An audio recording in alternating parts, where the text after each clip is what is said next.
Hello, it's Colonel Steve Akley, and I'm here at my place, the ABV Barrel Shop, suburban St. Louis, the place where you can try before you buy. Try that. All that is available to taste. So for some fun stuff, sit down at the bar here, tell us what you like, what you drink, and we can help identify what we think would be a good fit for you based on what we have in inventory in terms of our barrel picks. So I want to talk today a little bit about the evolution of a bourbon fan, because I do think that there is an evolution. Somehow, some way, when we began drinking, each of us at some point that are bourbon fans discovered bourbon. Now that could be because it's a family thing. It could be because you were out, you had a cocktail and you're like, oh, I like this. What is this? And it's bourbon based, and then you go from there. Or other people taste, some of the basics like a Maker's Mark or, Jim Beam or whatever it is. And then they start going on exploration. What's something better than that? They try something, they're like, oh, that's really good. I like that. There's better things out there. And so however you get there, I think step one is just become a fan.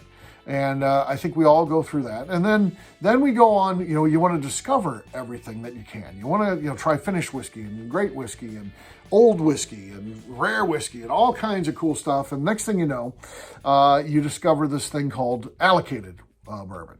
And there's a phase that most of us go through where we really want that stuff. And then you score your first thing, whatever it is. I don't know, maybe it's just a bottle of Blanton's, and you put it out on, social media, and you're cool. People are like, oh, that's awesome, congrats. And, you go to the office the next day, and you kind of got the positive walking style. I think we've all been there. Hey, what's going on with you, Steve? Hey, I scored a bottle of Blanton's yesterday. What's Blanton's? Well, you don't know Blanton's because you're not a bourbon guy like me. And, let me tell you a little bit about Blanton's and how tough it is. And I have a bottle of it at my house. That's, you got to go through that phase. You got to do that. And then a lot of people, I never went through this myself because I'm cheap, but people will go through where they start spending money on stupid stuff. Hey, I ran out of that Blanton's I've been talking to everybody about. I got to get another bottle. Across the street from the ABV Barrel Shop, they got one for $300. I think I'm going to buy it. I really want it. I like it. $300 is not going to break the bank. I know it's more than it's worth, but I'm gonna pick that up. And so people go through that phase, and then there's people who spend thousands of dollars on bottles. I don't understand it. It's never for me. You get your CYPB, and that's a $50 bottle, and you spend $900 on it.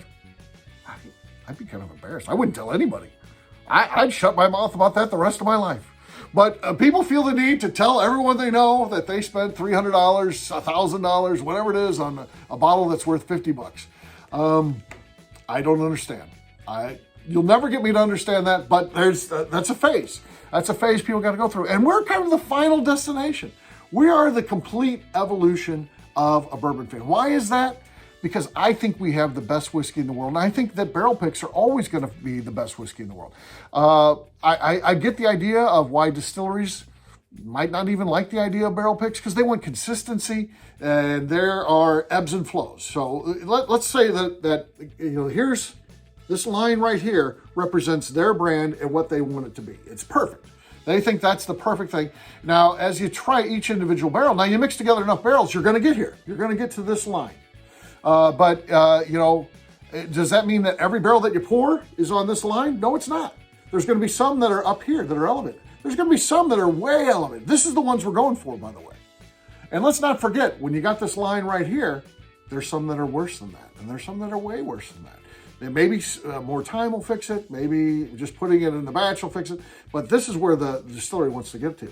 We don't want to get there at all. We want to be above that.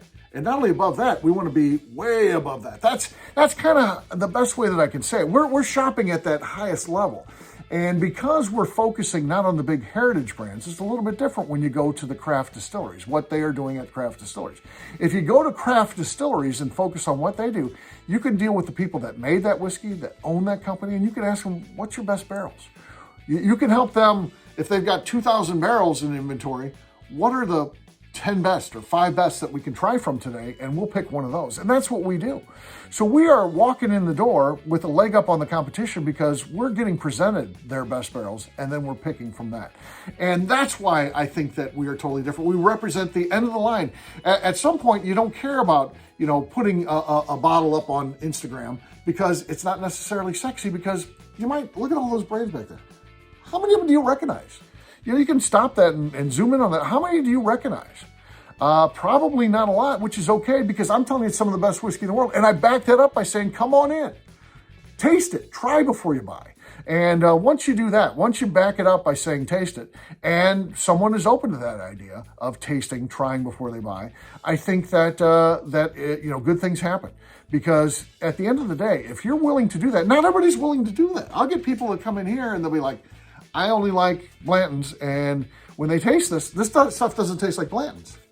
Now, they're not willing to admit that it's better, even though I know that it is, because I think I've got a palate that has been very refined. I've been doing this for a long time. I know what whiskey fans like. And I think that I can find some good tasting whiskey that appeals to the masses. Sometimes you want to go for the very niche. This one just really hits my flavor profile. But there's other times when you want to go for the bigger audience. That is going to be really good and appealing. And when you get those, when you get one that really hits the mark that everyone's going to like. But some of those folks that are ardent, man, we got to have the best, that big bourbon has to offer, or we don't want it. Some of those will, they won't like it no matter what. And I can fake anything. I can be like, this water here, let me taste that. Oh, it's too oaky. I don't like. I can't drink that. That's over oaked. That's exactly what they're doing. They're tasting things and they're telling you they don't like them just because they're telling you they don't like them. That happens all the time. But the ones that come in with an open mind, and those are the people that I like. Those are the people that are ready to take that next step of the evolution. They come in and they're like, hey, I like these big brands that I see all over Instagram, and that's what I'm looking for. We're like, we don't have those. But you want to try some stuff, and they try, and they're like, holy cow, this is great. I like this. I'm going to buy a bottle of this. Those are our people. That's the final step. Hopefully you can make it there if you're not there already. But if you want to get there, that part of that evolution could be just sitting at this bar right across from me and having me tell you about that whiskey, you tasting it, and finding that you found something that you never knew was out there and that you love. And that's what this place is all about.